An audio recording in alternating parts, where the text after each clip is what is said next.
righty. Good evening, everyone. We are live streaming on the proverbial socials that we're streaming on. So, as we always say when we get started, gentlemen, here we go again. Here we No go one ever again. says that. No one Oh, ever says that. I don't know who says that. Who Who says that? says that? I don't know. But here we go again. So, gentlemen, here we go. The Discussing Network presents Discussing Who, a Doctor Who podcast. I'm Kyle Jones, and before we go any further, after I say hello, Windgrace, thanks for being in the chat. But before I go any further, let me say, if you have not seen The Giggle, put us on pause, go out, watch the episode, come back, because from this moment forward, spoilers. Alrighty, the spoiler warning has gone out, and for me, I totally love doing a spoiler warning at the beginning of the episode because that means I've probably really enjoyed it. So, without further ado, we're back. Clarence Brown, how are you? Oh man, I'm doing half good. I reckon, like they say in the country. No, I'm doing good, man. Glad to be here. Glad to get with you guys and talk out this episode because man, I got some thoughts. I hope you guys do too. Because man, woo. Well, I don't know about me.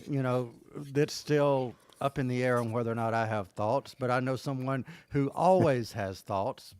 Lee Shackelford, how are you? I got nothing else, nothing but thoughts.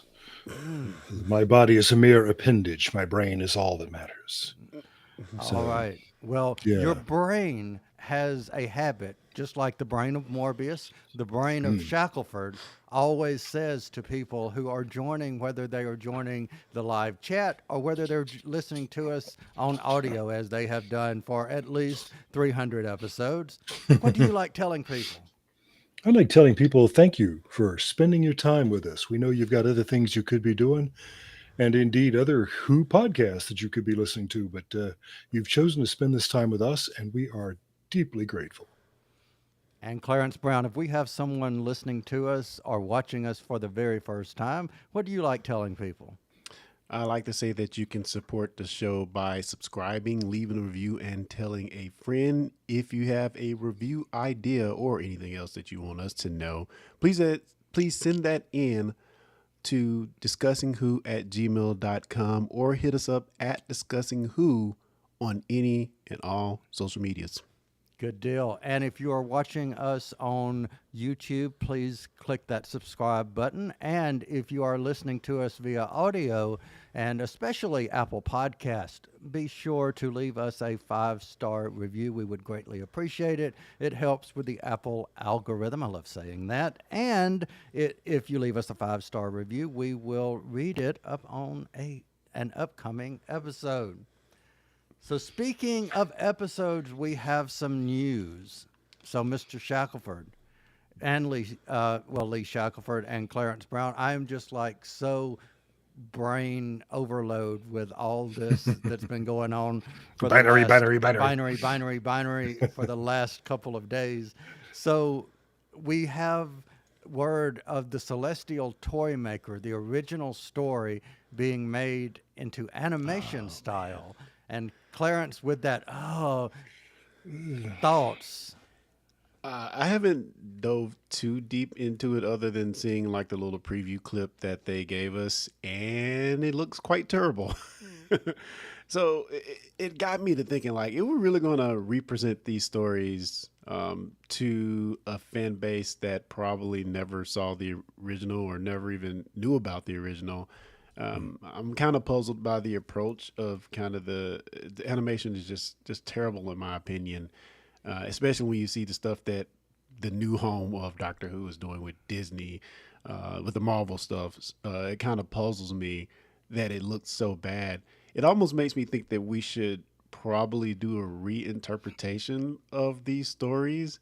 And I hate to say that because I know we're beholden to, in a sense, to what was done before the classic, but if we have the script and we have, the audio, can we cut that differently? Can we fill in some voice acting? Can we give a new vision to what the story might have been with the unlimited animation. I don't know. Maybe that's the wrong approach, but that's kind of what I was feeling when I saw what they showed.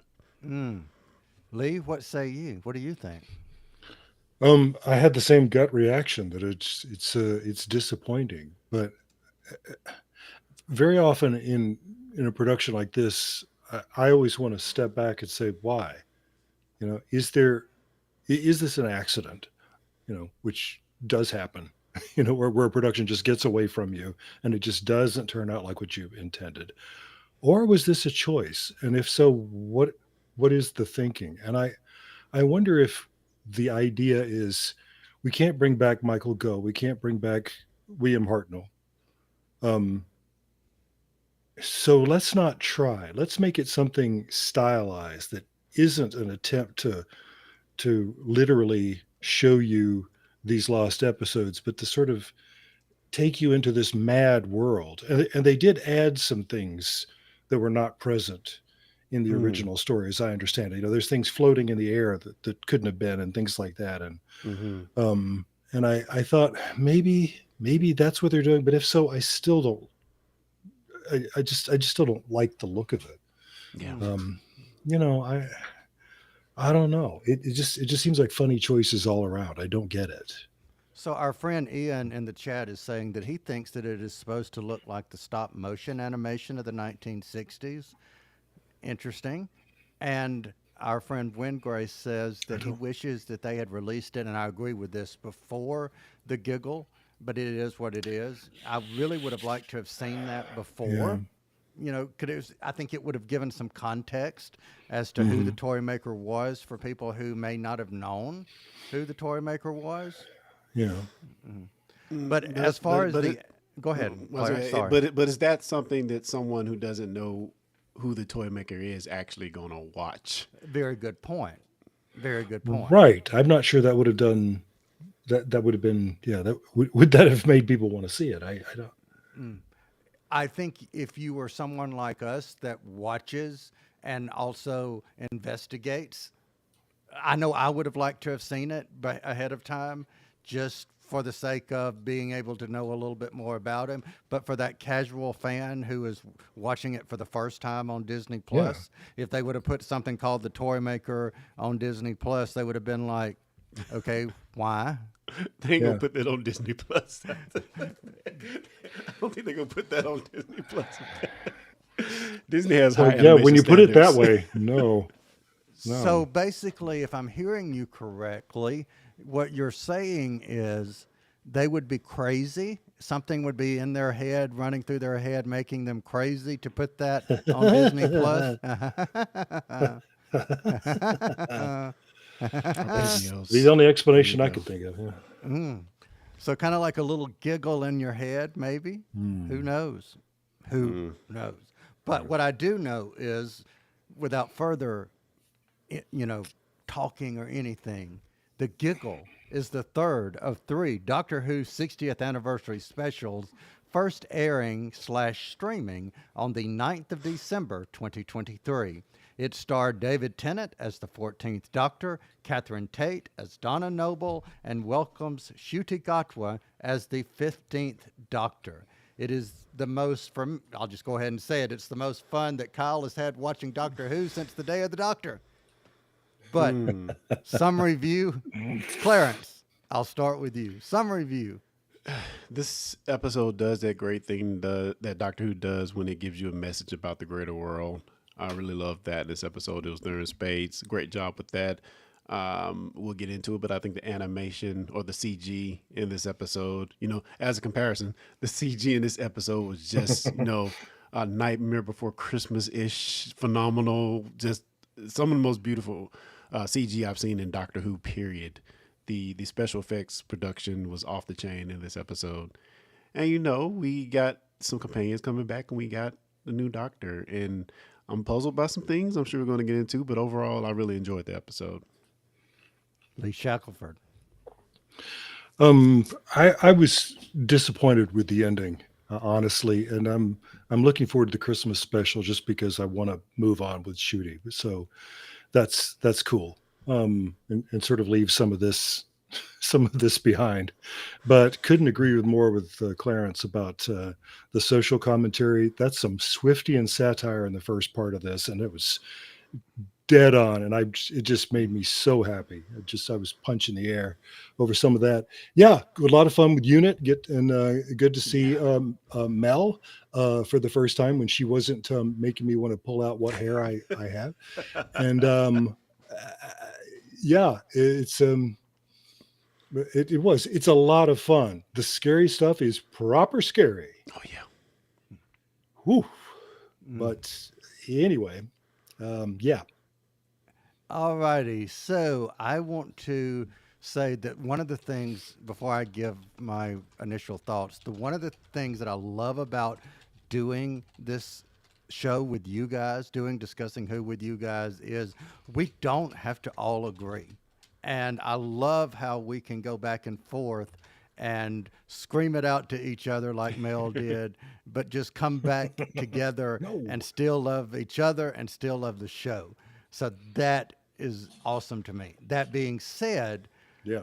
in my head canon, and you guys may bring me away from my head canon, or hopefully, or maybe I will take you guys to my head canon. Who knows? But in my head canon, I don't know why, but I just absolutely freaking love this from point A to point B. I was excited. There were some parts that made me cry again, like it did in the first one.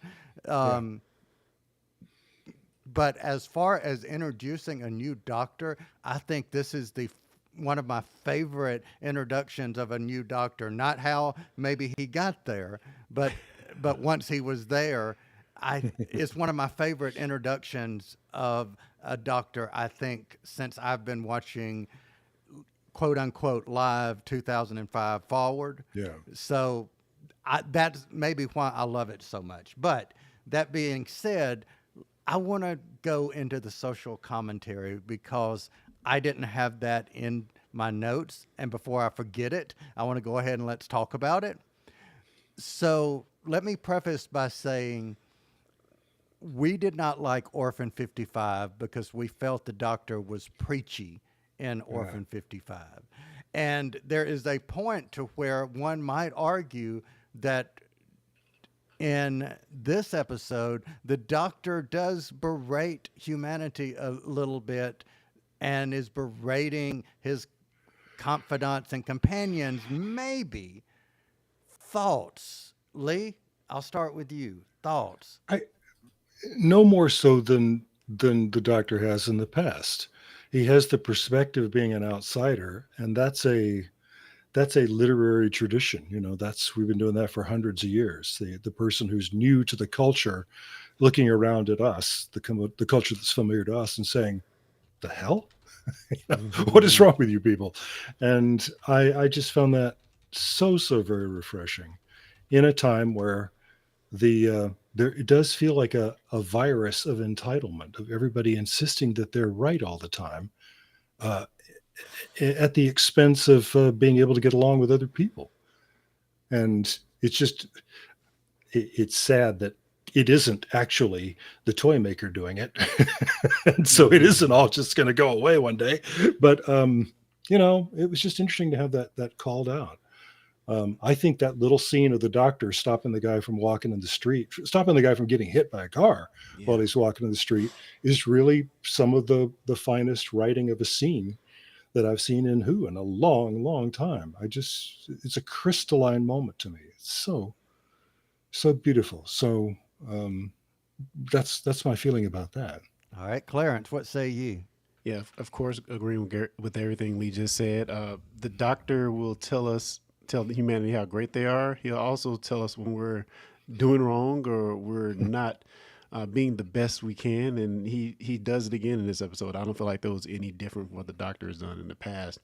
But as far as I love the way the message was really in the device of the story, and just a great mirror to people on the internet. Saying any and everything. We're divided over trivial stuff. We're always right, as you will witness by many comments and many videos across internets. So Yeah, I just thought that was a good commentary on what we are as a people and how the internet has kind of changed us. 2 days, or as you could say, as long as the internet has been as popular as it's been in the last 20, 30 years or whatever, you can use Hmm. that as a time scale. If you were from before that time, you'd be like, what's going on here? What's wrong with you people? So Now you just made me think, and I had this thought had not occurred to me before. Is this a clever way of heading off debate about this episode? maybe so. If you're going to get on the socials and get in people's faces about the giggle, it's like, do you not recognize yourself as being one of the characters in it? So Mm, that's pretty awesome. And You know what I'm saying? I, I, I was actually thinking that whenever I was making my notes, but whenever I was also watching the story, thinking of it from the perspective of we're going to in the next week review it. We're one of those people that goes and gives our opinion just like all these other people. But I think the key there is I'm not always right. And I think that's what the toy maker was doing, was making yeah. everybody always right. And I brought up Orphan 55 not to pick on Oh. that era, but and Oh, when go ahead. When Grace brings up in the chat, that kind of reminded me a little bit of Eccleston, and it is true. Eccleston was a Yeah. little bit more of pointing out things. He was a little darker of a personality of the Dark Doctor, He but called Rose a stupid ape. yes, I mean, indeed. you. And you know what? Matt Smith's 11th Doctor did that some more in a comical way. And my goodness, the 12th Doctor was downright just as mean, especially to Danny Pink in Series 8. Yes, That's Ian right. saying Yeah. 12 calling us Pudding brains. Yeah. Yep. So, yeah, With I saw justice. that totally differently. Yeah. Hmm. I do want to say real quick that there is someone in the chat that I want to say hello to, Professor Brainy Specs. He has met, or so I'm assuming he or she has met us all through Dave Cooper and the Cultdom Collective. So anytime I can give a shout out to the amazing Dave Cooper, I like to do that. So cheers, Dave Cooper. Absolutely, Yeah. cheers, Dave Cooper. And Kirsty Bissett. Yeah. Yes, indeed, indeed, indeed. So, that being said, I want to talk a little bit about the toy maker. This is the first time we've seen the toy maker in 57 years. Clarence, what were your thoughts of the toy maker? And you can talk anything about the toy maker, whether it's the beginning or the end of the story. I've only seen that little clip, I guess, which most people have of the end of the Toy Maker serial.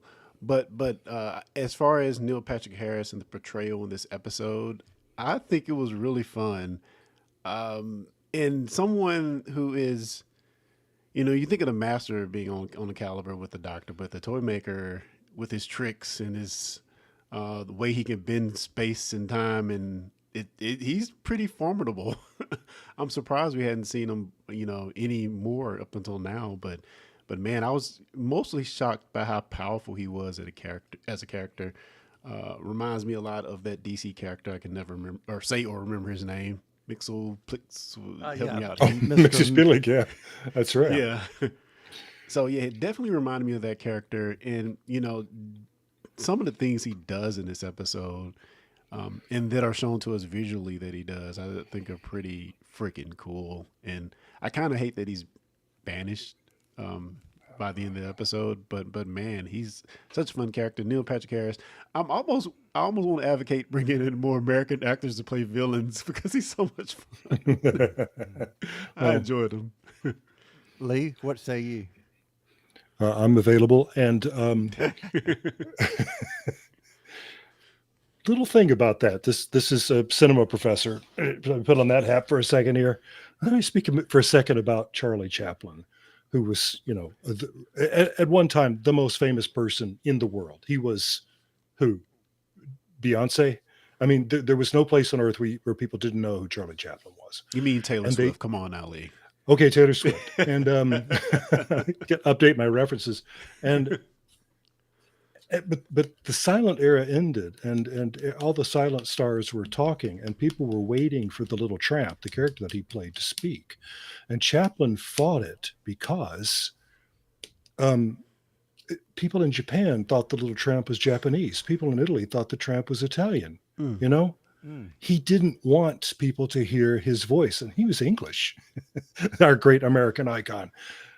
He didn't want people to hear his voice.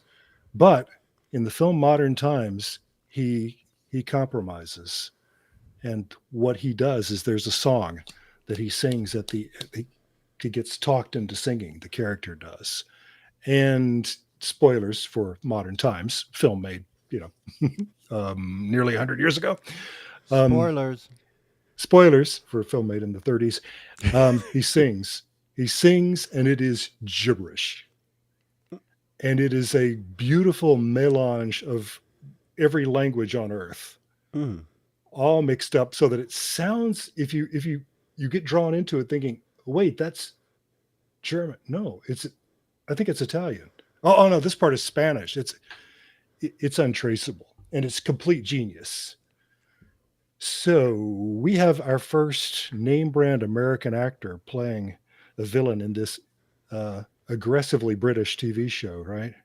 Yeah. Is he going to try to do a British accent? And which one? Is he going to be Neil Patrick Harris? What are we going to do? And their solution is the Chaplin solution, isn't it? He's got a different accent with almost every line. Yeah. And I thought that was complete Chaplin level genius. Mm. Mm. He's German to start with. Mm-hmm. And we know the history there. So he could be the bad guy. Mm. Oh, So he I is. was looking for the perfect place in here to say this. So I'm just going to come out and say, well, that's all right then. Well, that's all right then. Yeah. I love that, because he goes from one of those accents to Amy Pond and Clara and Lady Bill, not Stooky Bill, Lady Bill, and then, well, that's all right then. I just And they're love all that. they're all mocking. They're all different Yes. ways of mocking people. And yeah, it's so ugly and it's so brilliant. But yeah, that little speech where he gets to be sounds like he's from Mississippi for a second. He's calling out the thing about the end of those times with the companions that drove me nuts, that really made Yes. me say I don't like this franchise anymore. That's why I keep going back to my Fourth Doctor scarf. It reminds me that I'm a Whovian and I'm sticking with it. But this thing about not letting companions die and then having them linger on somehow, I just loved having a character come in and say, well, I guess that makes it okay then, doesn't it? Because it doesn't. Well, I was foreshadowing. It might not be the Yeah. companions this time. Yeah. Fair enough. Yeah. So, let me ask this question. We always go back to the portrayal of the master, and I like various incarnations of the master. Lee, I know you are more traditional Delgado master, not the maniacal dancing master that we saw, especially last, even though Sasha Dewan I thought was awesome. Love Sasha Dewan. Yeah. But the master himself, and I think I agree, other than Missy, I do like a more cold and calculated master. But the toy maker was like out there, bonkers, crazy. I liked the bonkers crazy. I think I would have rather him been bonkers crazy dancing around the Spice Girls as we saw him than having been a more traditional villain, quote unquote. The way Michael Goh played it in Yes. the original Yes. series. Yeah, he's very cool and collected. And yes, and now, Doctor, we're going to play a game. That's right. Yeah, bonkers crazy, but equally as powerful. And I think the catcher that really makes me like the toy maker is he follows the rules. He has a code that he lives by, Yeah. and that made him kind of special to me in this episode. Me too. Yeah. He doesn't have to do anything else anybody says. He's a god. Yeah. Except this. He has to play by the rules of the game. So Love it. speaking of one of the only things that bothered me in this episode that like really, really bothered me was I did not like the line where he says, I played a game with God and he does something. I didn't like that. That made me just a little bit uncomfortable where he says, I played something with God and did some, I thought that could have been left out, just me personally. But I did find it quite interesting, a little tongue in cheek here, or a little, long in the tooth maybe, but taking the master and making him a tooth. And then at the end, we get that nod to, what was it? Last of the Time Lords, where instead of a ring that's picked up, the tooth is picked up at the end. I thought that was brilliantly done. By a mysterious lady who we do not see. And yeah.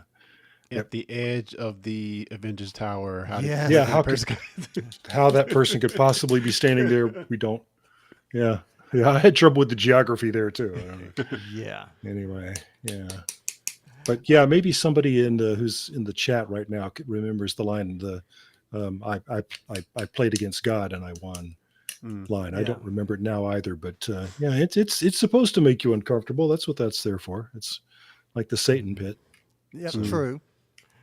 Yeah. Did either of you notice when they did show the golden tooth, how many teeth he had? Meaning, he had way too many teeth in his mouth. Did you guys notice that? I didn't. I didn't either. You mean like a shark? Huh? Yeah, go back and look, because it looks like when they show that tooth, of course, when he's just doing his lines and delivering his lines, you don't see that. But when he shows the tooth, it to me looks like he's got 20 or 30 teeth across his face. Interesting.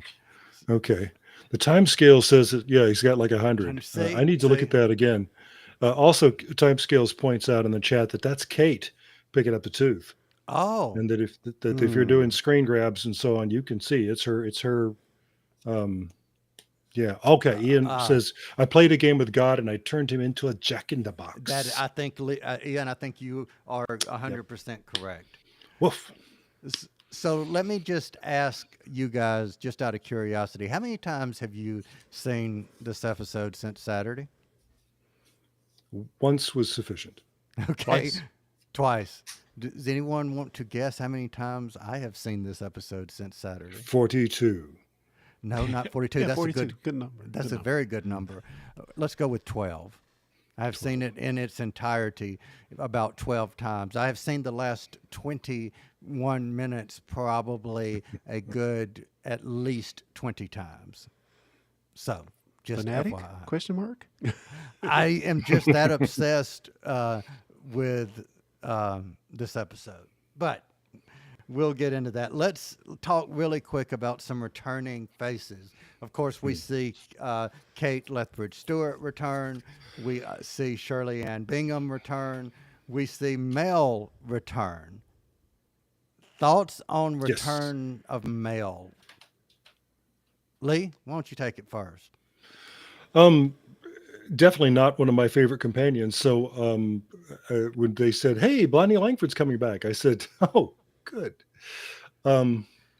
But she's not screaming here, and she's not being obnoxious. And so in the end, I'm glad she's holding one of the doctor's hands there at the ultimate moment. So that's really nice. Clarence, what do you say? Yeah, it was great having her back.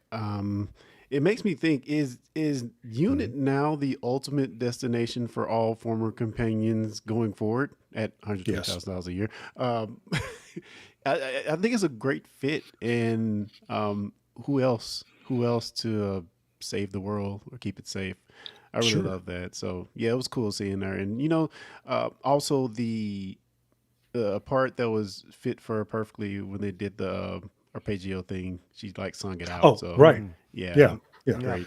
Because she is a legit the star of the stage. Yeah, and has been since she was a little girl. Yeah, she's yeah. And I think we brought up the fact when we reviewed Time and the Ronnie, I think, or was, yeah, it was whichever was the regeneration episode, and we were, kind of making fun of the character of Mel screaming so much. But we brought up the fact, and I think, Clarence, I pointed it to you over the fact, because I know your background professionally is in computers and programming, that was something that Mel did, supposedly, other than scream. And it was nice to see her in this story be doing things with computers. They didn't, just call it out that that's what she was doing. But if knowing that the context of seeing her, doing stuff on computers, I thought was really, really cool. Well, to that point, one of the bigger questions I had of the episode was the fact that, and maybe they've established this, and I just didn't realize it, Donna's a computer genius too? Or is that a remnant of her being Dr. Donna? Did she retain some?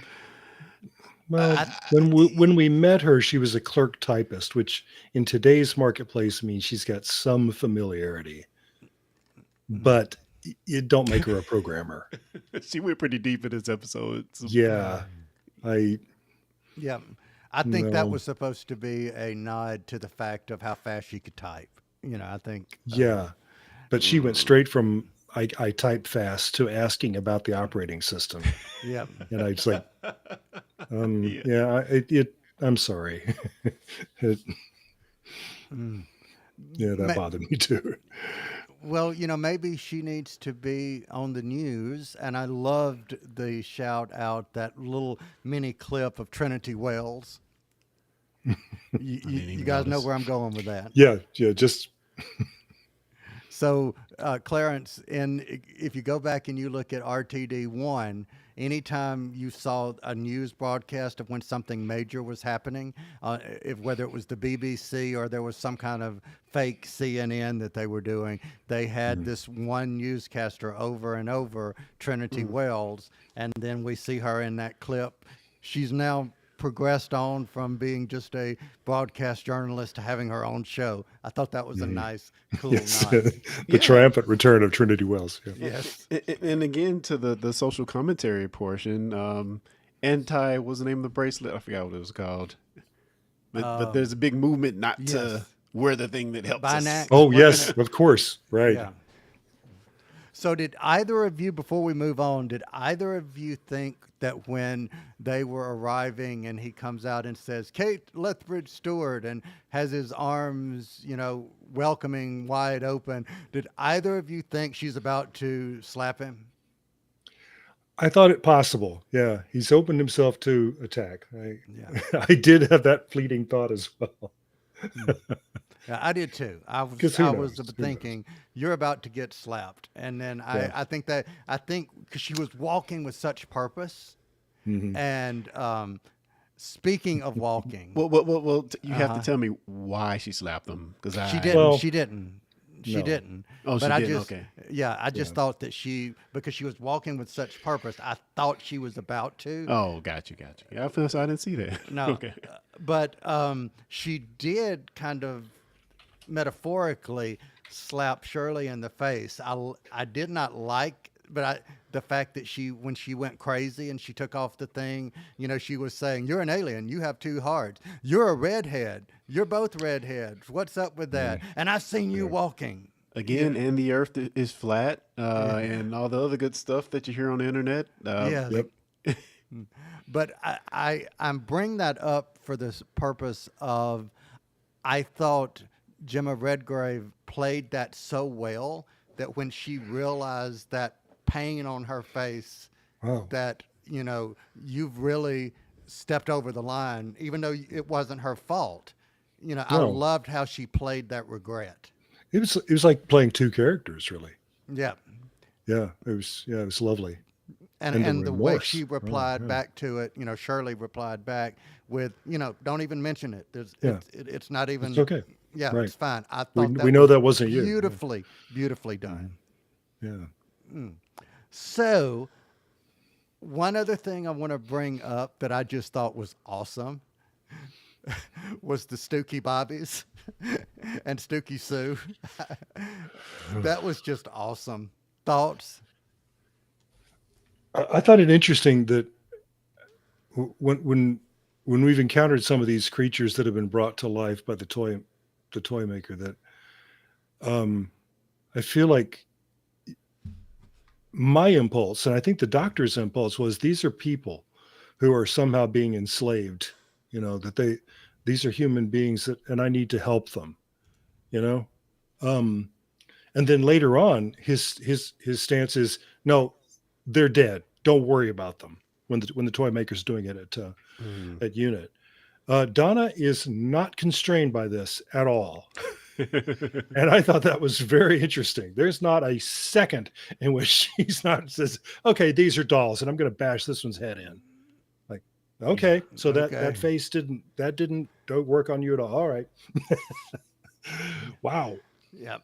If we didn't have a regeneration, and I will just go ahead and say, if we didn't have a regeneration, that would have been hands down my favorite scene. If this was Pretty just an good. ordinary episode, that would have Yeah. been my favorite scene, hands down. And, But that set looked a lot like Wednesday's room yes, in yes, in the yes, Wednesday show. yes. But yeah, those little dolls were scary.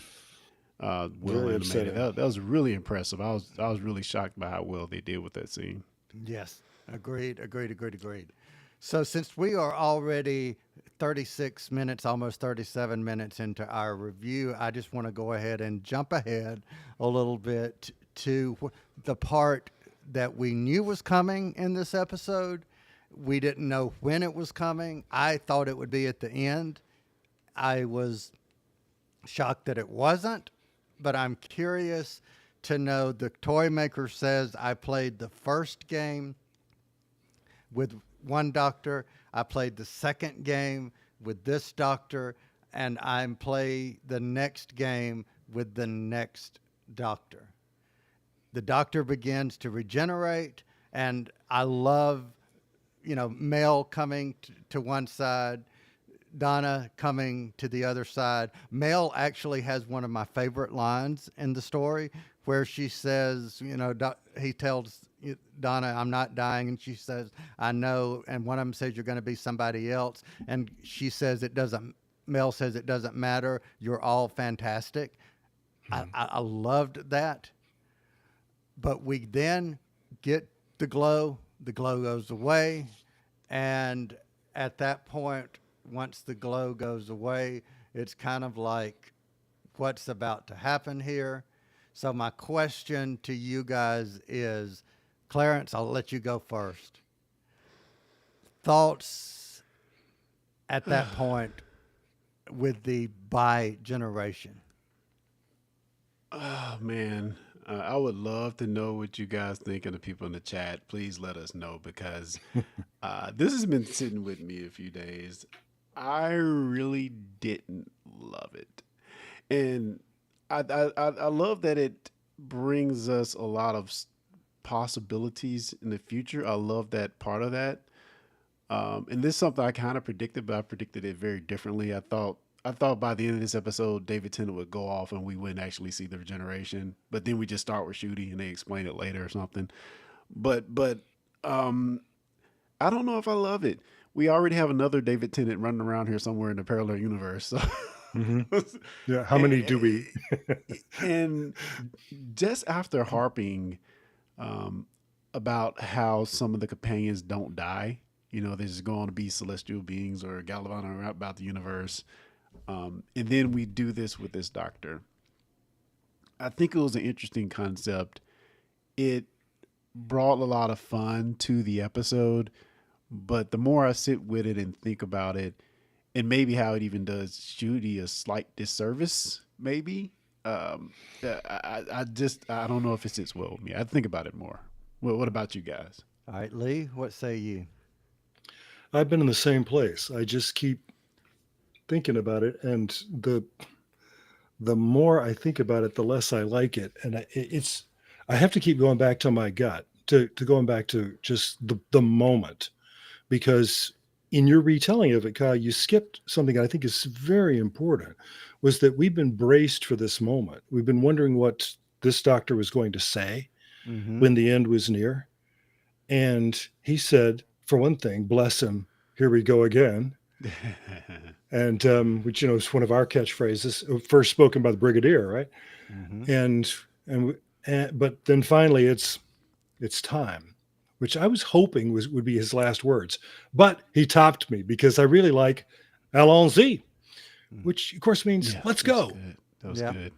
It's on to the next thing is the spirit of allons-y. And then it didn't happen. And I just felt disappointed. And it's intriguing. It's interesting to have something happens where for a moment you have two doctors. But then we settled in and made that permanent. And I saw a kind of, maybe you could say, mean-spirited piece of fan art the other day. There was a poster for the 70th anniversary Doctor Who special called "The 5 10th Doctors," Yeah. and I thought, yeah, thank you for putting your finger right on it. Enough with David Tennant. Okay, I know everybody loves him, but I've been feeling like for a year now that we've been sort of trampling on Shudi's time. This seemed like the final insult in a way. Like I say, what followed was a lot of fun, but when it turned out that we're going to create another TARDIS by hitting the hard TARDIS with a hammer, so now we still have this doctor, and he's got another TARDIS. That's the point at which I just sort of pushed back my chair and said, I don't know, guys. I don't. The hammer TARDIS. Oh my god. I feel, and I know it's a show that, I mean, this is magic, right? Yeah. He might as well be flying around in a pumpkin. It doesn't have to make literal sense, and I understand all of that, but just from sort of a storytelling point of view, how many 10th Doctors do we need? I Theoretically, he's the 14th. But I Okay, get and your point. But I get your exactly, point. yeah. I'm just saying that to be funny. But I get your point totally. But the three of us, we've got a chapter in what I've learned is a well-regarded book about popular media, right? And one of the things we talked about is the show as analog for transitions that people really experience in time. And the fact that one doctor goes away and is replaced by another one is important. It's important to us Mm. in a larger narrative sense. It's the story of our own lives that we experience through popular media. And I felt shortchanged by that. Now I do love the idea, this moment of him having a family and saying, "Who knew? I never knew this was going to happen to me, and I've never been happier in my life." I teared up at that. Oh I yeah. love that idea. We don't know how much time has passed, and so that's a little awkward. But I understand we're trying to wrap things up. But it rends the fabric of the whole show if one doctor doesn't lay it down for another one to pick it up. What's going to happen the next time? Mm. Yeah, no stakes. No stakes. Right. He gets It's his been my TARDIS. Yeah, go ahead. I'm Yes. sorry. No, you're I'm agreeing with you right down the road. It's exactly the thing that's been bugging me about the companions who die. But But they didn't. But But they that's didn't. all right then. yeah, But is it? But is but it? it's not. No, But it isn't. And I No. I think they probably should have left us on some sort of cliffhanger with that character, as to the fate of the character. I mean, of course, I think it's just an opportunity to bring back old doctors at a whim. We kind of have the mechanics for it now. and that is kind of interesting. That's possible.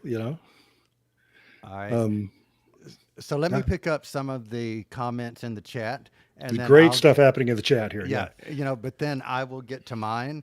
And I'm glad you brought up the book, Lee, because I have some thoughts here. But let's go first. I want to bring up what Wingray says, he says, I think I like the bi-generation in concept, but the stuff RTD said after the fact is making me a little bit more concerned.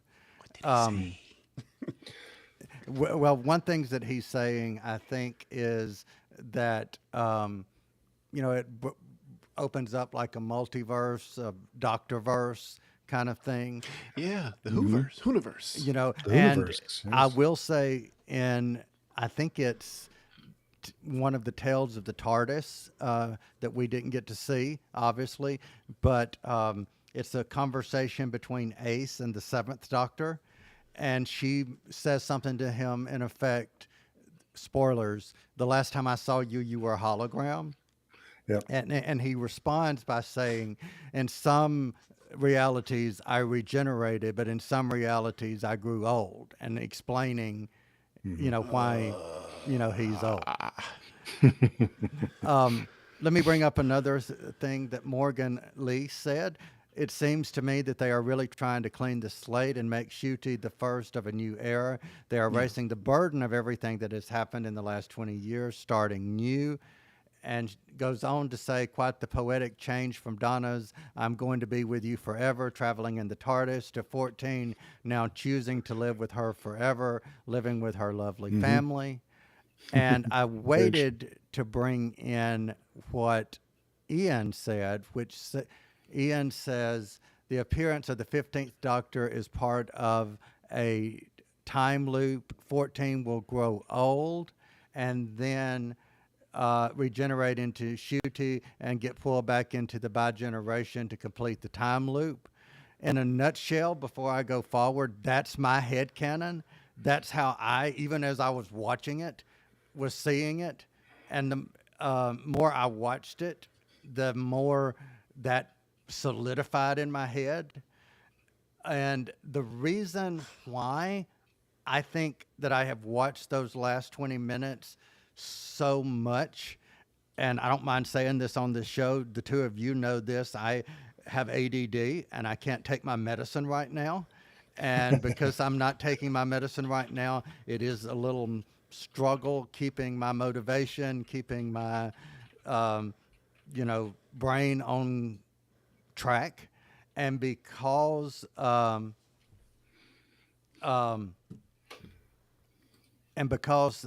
that, I'm easily distracted and whatnot. So maybe mental health is right in for me right now. So Yeah. I loved the fact that when they did do the bi-generation, it seemed to me that the 10th Doctor or the 14th Doctor instantly became the secondary Doctor. And the way I interpreted everything from that point forward, Shuti's Doctor was the primary Doctor. He was the Doctor that was in control. He was the Doctor that does the come here and everything's okay. He was the one who says you've got to stop. He's the one that was saying, I'm who I am today. I'm okay because you stopped. So he's taking all he's doing the rehab for the Doctor, and they mention Yes. rehab and the whole thing. Well, he's the one talking like a doctor, which is, Yes. yeah, you're You right. know- That is beautiful in itself. Yeah. And if you look Yeah. at it from that perspective, knowing, yes, they are existing side by side, but I take it in my head canon that everything that the 14th Doctor experiences, him sitting there with Donna having the meal at the end, Shuti's 15th Doctor been there, done that. The one that was in the TARDIS talking, in his head canon, he sees, he's been there. That's an experience that he's had. He's had all the therapy, the therapeutic moments that David Tennant's 14th Doctor has from this point forward. So, Well, yeah. They're the same person, right? yeah, they're the Yeah, same person.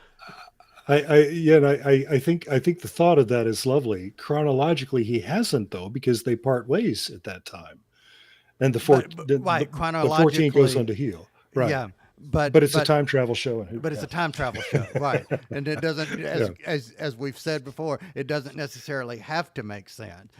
Well, But I mean, if they're two of the same person existing at the same time, yeah, maybe 15 does benefit from every moment of healing that 14 experiences. so let me add That's the way one. I'd write it. Yeah. Love that. Let me add one more thing to my little rant here.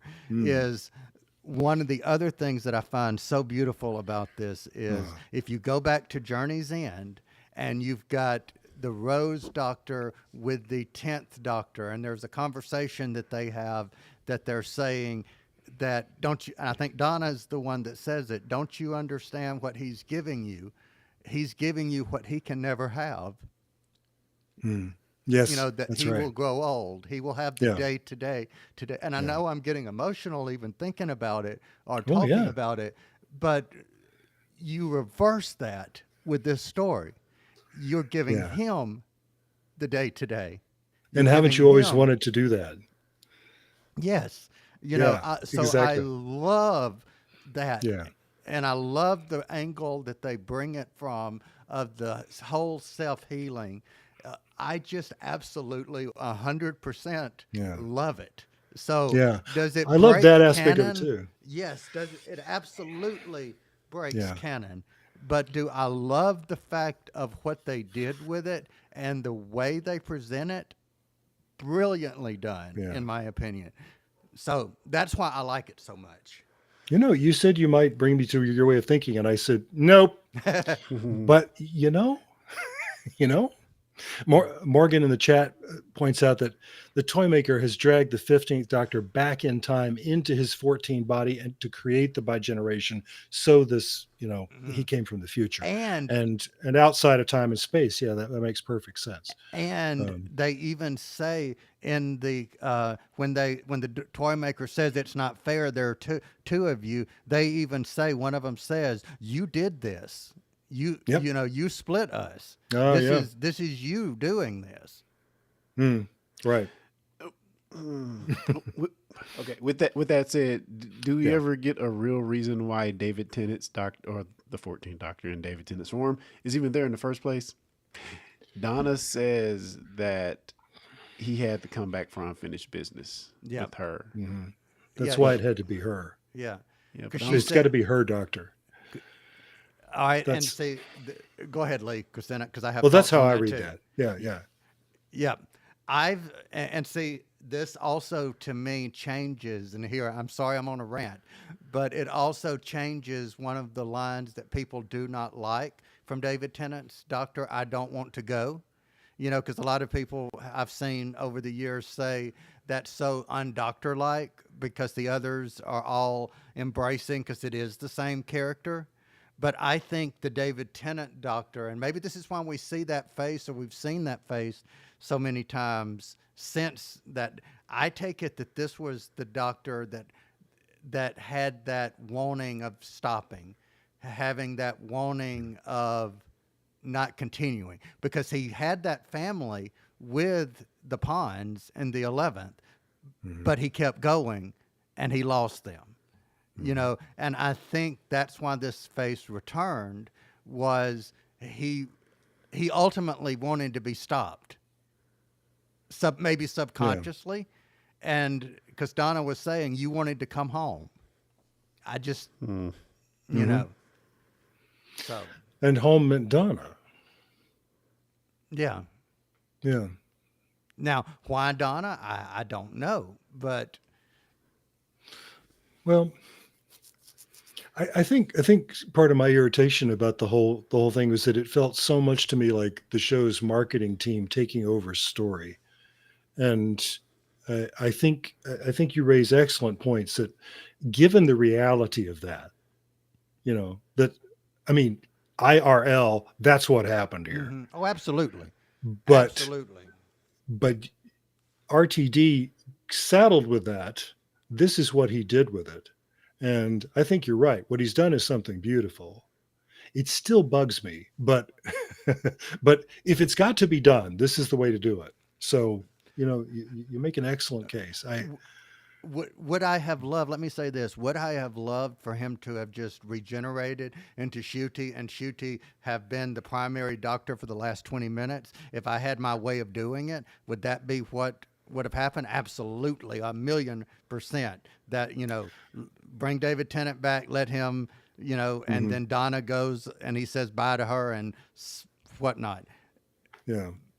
But that isn't what happened, and I just saw Shuti's doctor from that point forward as the primary doctor. Maybe because I just wanted to like him. Maybe somebody else. And if you guys don't agree with me, please say that.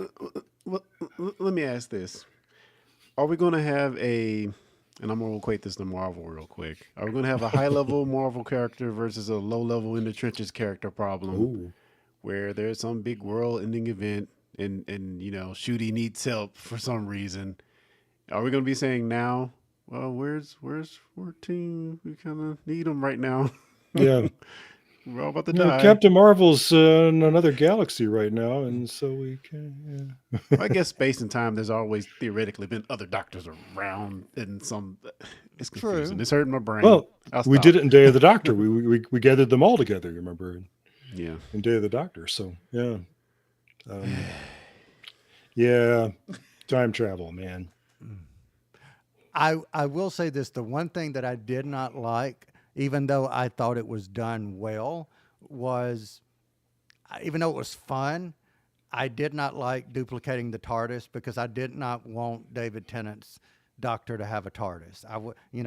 Right. I didn't like that because of mainly Clarence, for the point you just brought up. I didn't like the fact of he can still go anywhere he wants to. He's really not stuck on Earth. So that I didn't quite like. That really troubled me, especially the sort of dismissive way in which it was created. Anyway, that troubles me. That you'd have thought it was more complicated than that, but it just makes you think: is that where they all come from?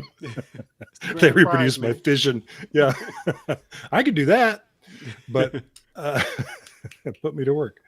But I do like the way that picnic table scene was played, that we casually mentioned that he's taken Rose to Mars. Yeah, that was cool. And didn't bother to tell anybody about it, and little things like that. But he's not leaving. He's not. It's for the day trip. It's not to keep running. And I think that's very interesting. So I don't know. Well, one thing I have to give Ncuti compliments for, your first appearance as the Doctor, you were basically in your tidy whities for 20 minutes and you pulled it off quite well. So kudos Which is, to him. as many fans have pointed out, it is fun that they split the clothing. There's only enough clothes for one Doctor, but there's two of them, which means that 14 is now Commando. Yeah. And yeah, just count the costume pieces. Anyway, it is fun. Which it makes the 14th regeneration, 13 to 14 regeneration make even less sense now. Yeah. That's true. Who got the bra and pants? Yeah. Yep. But I do give them compliments for what he will choose for his wardrobe next time, as we will see him. It looks like he's getting a lot of wardrobe. This is not going to be a Doctor who has a costume like previous Doctors. He's going to have something different every week, it looks like. Yep. So, which is and fun. I'm for that. I like that. I'm really liking. I'm sorry. Hands down, I have never, even with David Tennant when he took over, it was like, I don't know if I'm going to like this guy. Matt Smith, it was almost through his entire first series and his appearance on the Sarah Jane Adventures before I actually accepted him as the Doctor. Yeah. It took Capaldi a while for me to accept. him, I am like in the first episode, Clarence, I think you messaged over the weekend saying, Kyle, you're already in love with this doctor. And I am. I'm loving this doctor. I am totally on board with his doctor. And I've only seen him for 20 minutes, but, Yeah. you know, Can't already wait now. can't wait. Wait. Yeah. So, gentlemen, any other topics before we get into our favorites? They brought the salt thing back as the thing that welcomed the toy maker in, and that was mentioned by someone in the chat last week. Yes. That They might called be- it. You called it. Yeah, yeah. So kudos to whoever mentioned that.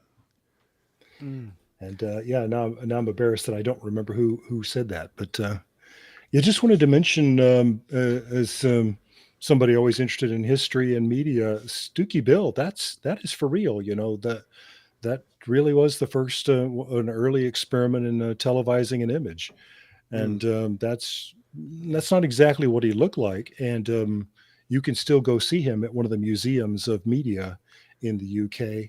So he didn't burn up, but Just stay away from Stooky Sue. just he's the only one of that line. Stooky, if I understand right, is Scots slang for something made out of plaster or paper mache or something like that. It's like sticky. Hmm. That's why he's Stooky Bill anyway. Gotcha.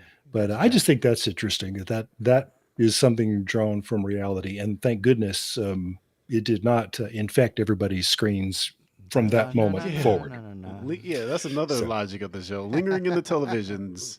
Yep. I- Isn't that where the Weeping Angels are? Yeah. I mean, it's crowded in there, isn't it? And they took a few opportunities to say, don't even try to figure it out. You'd never understand in so many words. It happened like several times in this episode. Like, oh, we're doing something sci-fi-ish, fantasy-ish. Don't even worry about Exactly. it. It's just a story. It's fine. Yeah. And we did get the puppet doctor for a minute. I thought that was cool as well. Yes. Another very upsetting image. Yes. Do you think Shooty's time is going to be this full-on scary like these last two episodes have been? I mean, some of this is good old-fashioned nightmare fuel. Yeah. The money is on the screen, definitely, judging from the next trailer. Yeah. Yep. So that means anything's possible, right? Spoilers. But anyway. Hush. And Clarence, I'll let you read this comment because I've already cried once. I don't want to cry again. Okay. Good. Get me going. From Win Grace. Oh, saying, Wayne Gray says, is this the first time they actually mentioned Sarah Jane in Universe Death? I believe so, yes. Everything that I've seen and read just says that, we've just sort of been putting off saying it, but we finally said it. So, yeah. And I think her daughter's name is Sadie Miller. She's actually done Sarah Jane and some of the Big Finish audio. And I think it was on Instagram. In other words, she approved. Yeah. But Wolf lives on? Yeah. Apparently Wilf is okay. So let me ask Wilf's you guys, stuntman made it through this fine. what did you guys think of the end of him going off shooting at the moles, even though they had a force field? Would you have rather have seen a scene where they referenced that Wilf had passed away? No, I don't. That would have been too much for me. I'm okay with how they actually, gave him his final say there. So because apparently they shot as much as he could of scenes that were planned for this episode, but it just wasn't enough to cut it all together. So that means they had to kind of cut him entirely.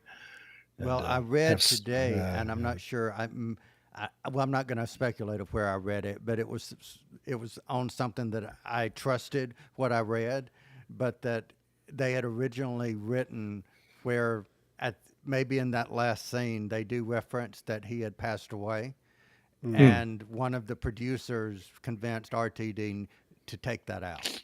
It's too much. Too much. And I think they actually maybe even filmed it, but that it was a little much, that they not that it was not appropriate, but it was a little raw, a little bit.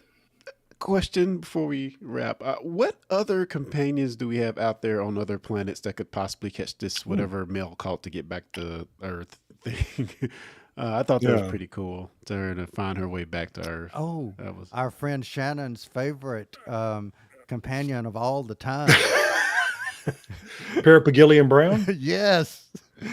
Well, yeah. If we're to believe what we saw in the memory TARDIS, because she's yeah. Mm. Yeah, in that little scene, that idea was that King Irkanos is dead and she's a free agent again. So, Mm. mm. all righty then. Yeah, let's bring back I, Perry. I see Um, it now. Perry joins the cast of Oz 9. exactly. No, Oh, Shannon's melting. she. Her brain is melting even as we are saying that. I think if Mel gets a second chance, then surely Perry does. But Yeah. yeah, we there aren't proper conclusions to the stories of a lot of other companions, including Susan, I may say. Yes. So would be interesting while Carolyn Ford is still with us to finally bring her back into the fold. That would be fun. Mm. But yeah, that's an interesting question. Who, if everybody's going to go work for Unit now, who else can we grab Mm. hold of? Tegan Well, I say we grab hold of our favorite scenes, and I'll start this one. My favorite scene, anything with the 15th Doctor in it, was my favorite scene, hands down. I know that's a cop out, but that anything with the 15th Doctor was my favorite scenes. Clarence Brown, favorite scene. Although we didn't have Jenna Coleman in the episode proper, we got as close to her as we could with the puppet. So I love the whole Amy Pond Clara puppet worldwide premiere scenes. Mm.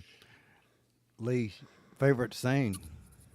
Wow, that's you've caught me unawares. How could I forget that we were going to do this? Yeah, spoilers. I don't have a favorite line picked out either. Um, I loved pretty much everything that Neil Patrick Harris did on screen, especially when it's he's left alone to be malevolent with somebody else. I think that first encounter in the puppet shop, in the toy shop, was that's I just found that I was just immediately drawn in that kind of oh good way. That was just fabulous. Yeah, Oh, make us scared. It's all right. I've got to bring this in yeah, from yeah, the chat. yeah, Ian says "Spice Up Your Life" as a favorite scene. yeah. That was bonkers. And Morgan also says that the toy maker dancing around unit in a marching uniform while the gun shot rose petals. That's yeah. All of that And was the bonkers. and the visual shout out to American Beauty of all things. It's like, wow. Okay. Oh boy. All right. Mm. Favorite quotes, Lee. I know you don't have one, maybe, but do you? No, I really don't. Yeah, I, All I, right. I, because I said that I admired um, Neil Patrick Harris's mastery of a bunch of accents and approaching it that way. I did like his funny German. It is graining, is it not? The water is all splishy splashy, and that. Yeah, I did enjoy that. I So did too. yeah, All right, Clarence, what say you? Oh, well, that's all right. No, that's not mine. yeah. Mine is It's a going good to one. be when the doctor, and we didn't bring this up, but this is one of my favorite parts of the episode, is when the doctor is making a plea to the toy maker. And he's just telling him, we can be celestial. And he's like, the Time Lord and the toy maker, infinite games. I Yes. just, I, I just love the doctor just reaching out, like, why are you doing this, man? Come on, Hmm. you're a god. We can do so much more. We can go have our own games and have fun and gallivant about the universe, infinite games forever. And he's like, nope, I love humans. I love Yeah. messing with humans. I love Earth. This You is more make fun. games out of stacking bricks on top of each other. Was that a Tetris reference? Yes. Or Lego? Yeah. I don't know. But either one, they make Yeah. games. I assume Tetris, but yeah, it's Oh, Morgan brings up as a quote, "I've never been so happy in my life." This is when the 14th Doctor is talking to Donna with that beautiful happy look on his face. And speaking of beautiful, Hmm. Mel, you're beautiful. And then 14 To 15. to Yeah. 15. And I love how he said, by generation, it's not possible. It's a myth, myth, myth, myth, myth. Mel, what do you think? How do I look? You're beautiful. Yeah, And the then- doctor has to think for the redheads too. Yeah. And Donna says, so do you come in a variety of colors? Yes. Yeah. That was good comedy there. I don't really have a favorite quote, but since I just thought that this was so awesome, this whole thing with "I'm poor, wee Stooky Sue." I don't know what to do. I lost my precious hubby. They threw me in the cubby. They took my bill away. I mourn him every day. He won't come home to me because they burned him on TV. Oh God. Now the Stooky Bobbies weep. Stooky Bobbies cannot sleep. They miss their dear papa. They seek him near and far. They've missed their kiss goodnight. They greet the endless night. The Stooky Bobbies are so sweet. The Stooky Bobbies want to eat. Oh Lord. Oh Lord. I love that. That was Yes. creepily Very brilliant. scary. Yes. Oh. Yes.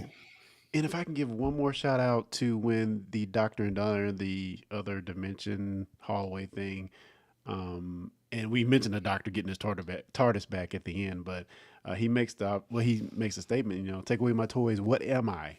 What am I now? And I thought Yeah. that was really interesting, and we just kind of go against that at the very end, but Yeah.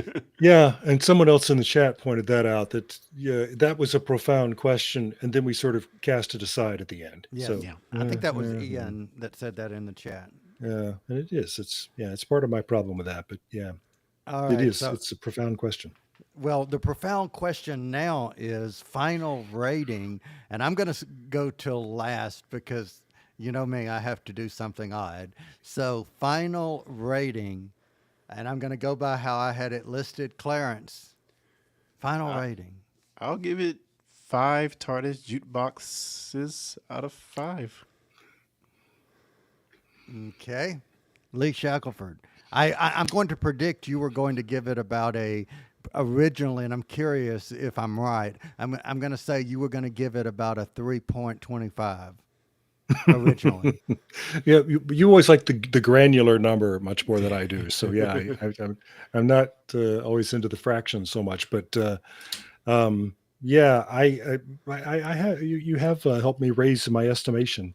But so I can easily give it 4 Stooky Billheads out of 5. Hey, me actually live crying has to at least give you 1 point out of Absolutely. So, all Well, right. and you should take this to bed with you tonight, Cal. It's because you're right. You know, you speak the truth. You know, I don't these get things that, are but these things are emotionally significant. You're crying about it because it's true, oh, okay. and I respect that. I respect the fact that you're saying something that is deeply and profoundly true. Well, at least I'm not. Well, maybe I'm saying something true as opposed to. You ready for this, Clarence? Saying something nice. Yes. Yes, indeed. All right. We'll have to practice that. So we've got 3.75 Mott Temple Noble picnics out of 5. I like that. Yeah. 4 TARDIS splitting hammers out of 5. There's got to be somebody out there that's saying, who's listening to it somewhere in infinity, saying however many crazy Auntie Mels out of 5, which Oh yes. I really thought was heartwarming when Yes. Sylvia said, "Oh, come on in, your family."